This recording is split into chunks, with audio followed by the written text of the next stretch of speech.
So many deals in the offing, done deals today as well. Michael Bridge, let's start with what has been a long-running saga, but it is close to coming to an end. Where do things stand with Manchester United and their pursuit of Benjamin Sesko tonight? Well, good evening, Darmish. They're very close indeed. We know there's been a medical today, and all being well for Manchester United, will be presented to his new supporters at Old Trafford tomorrow as Manchester United face Fiorentina. Now, big day for Manchester United, not just because they've got a very, very good player in the door, but Sir Jim Ratcliffe opening the doors for a new Carrington, a new training centre. Sir Jim Ratcliffe saying it wasn't up to scratch before. So a big day for Manchester United. And a reminder as well, it's a lot of money, but they agreed to deal with Leipzig worth an initial 66.3 million Europe. But maybe just 1 year for a reset. We know Ruben Amorim said constantly, time after, even when he was at Sporting, he likes to join clubs in pre-season. He doesn't like joining mid-season. And he said it when in his press conferences here. They were very close to winning the Europa League. It was a very poor league position, but they have this reset now. And it's a very formidable front three. Matheus Cunha's been there for some time.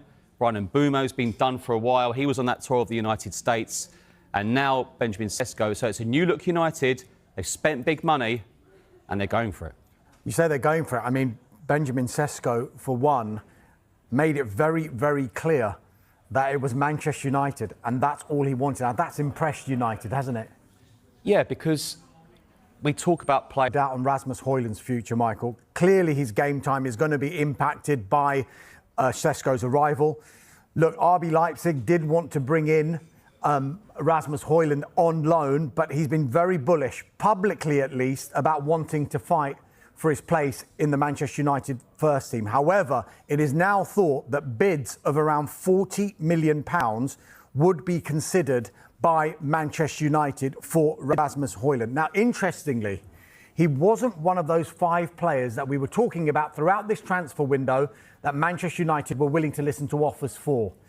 Marcus Rashford, Jadon Sancho, Tyrell Malacia, Antony and Alejandro Garnacho. Let's talk about Garnacho because there have been developments, haven't there? There have been developments. One thing we've known all summer is that Chelsea like the player, but Manchester United want £50 million to sell Alejandro Garnacho this summer. It's not as if they don't have gone for that amount as well. The likes of Anthony Elanga from Nottingham Forest and Newcastle, Noni Madueke, who actually left Chelsea for Arsenal. But I mentioned a couple of those other players. Jadon Sancho and Antony are 2 of the big ones that potentially could bring in money for Manchester United. Borussia Dortmund, we're told, remain in talks with Sancho's representatives over a deal, while dialogue remains open with United. No agreement on either at the moment, though it is thought he could be available for significantly less than the £25 million obligation price that Chelsea had when they signed him on loan last season. As for Antony, there is plenty of interest in Antony, but he's got one destination in his mind. It is Real Betis. He had such a fantastic loan spell with them last season. So as much as United will be positive about Benjamin Sesko coming in, they still do need to make these sales before the end of the transfer window. That said, you mentioned close to £200 million being spent in this transfer window if and when Sesko's deal is confirmed. But are they stopping there?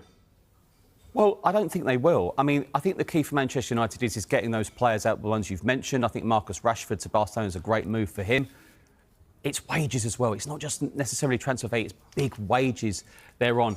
What else do Manchester United do? When I look at Manchester United, I think, brilliant. That new forward line, great. But then I look at the midfield. Needs a bit of a revamp. And obviously there's talk of interest in Carlos Belver in the